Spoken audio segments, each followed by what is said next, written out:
Fox 19 now investigates has discovered hundreds, possibly thousands of drivers on Ohio roadways that are putting you, your family, and themselves at risk by not reporting medical issues to the Bureau of Motor Vehicles. Testimony in court revealed Abby Michaels was one of those people who did not self-report her medical issues. But she's certainly not the only one. I had a feeling, and I seen it happen before it was happening.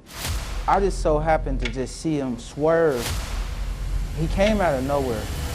Seeing him like clear as day, just seeing him like slumped over the steering wheel, and he hit us head on like boom. In May, this Cincinnati father of four and his youngest son had their lives changed in an instant. Diamante Williams and his son were working on his grandmother's house when their quick trip back from the store, the rental truck full of supplies, took a turn.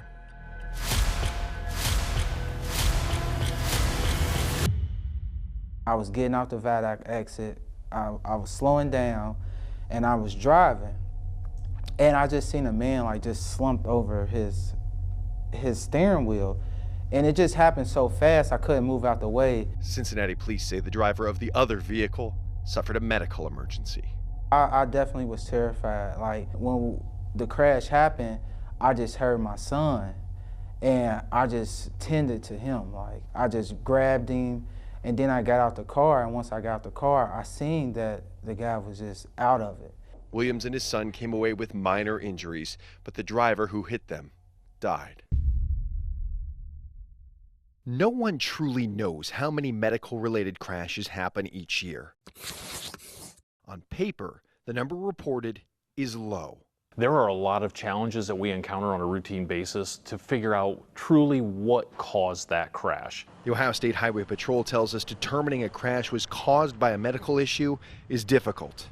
With medical conditions, it's problematic because if somebody goes to the doctor, they're going to have to provide us with those results because we can't just unilaterally get those results without a search warrant or some sort of probable cause, and we don't always know that that was a medical condition. They don't divulge that to us, they don't share that information, and your medical records are something that there's a high expectation of privacy. When it comes to a medical episode, knowing truly how many have happened is... Oh, it's extremely challenging. You know, when we look at the data, I feel confident in saying the data would be underreported because we rely on people being honest with us, and the cold reality is not everybody's honest with us all the time. Despite those challenges, we know medical-related crashes have caused injuries and even taken lives.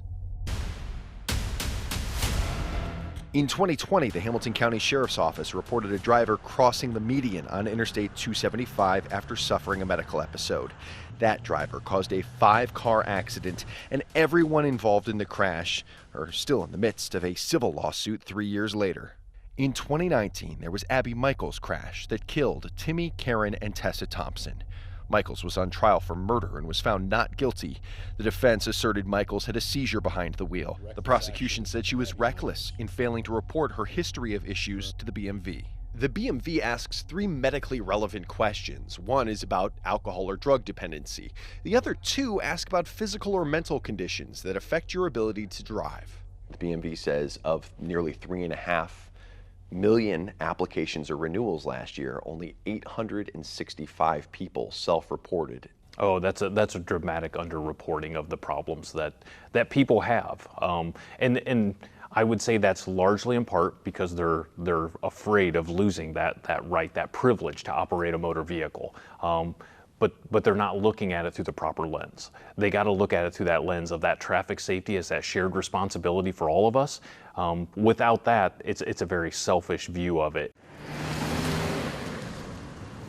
Been doing epilepsy management for over 25 years. I've had a number of individuals that unfortunately have had a seizure-related crash. Dr. David Ficker with UC's Gardner Neuroscience Institute agrees the number of people self-reporting medical issues across the state is low.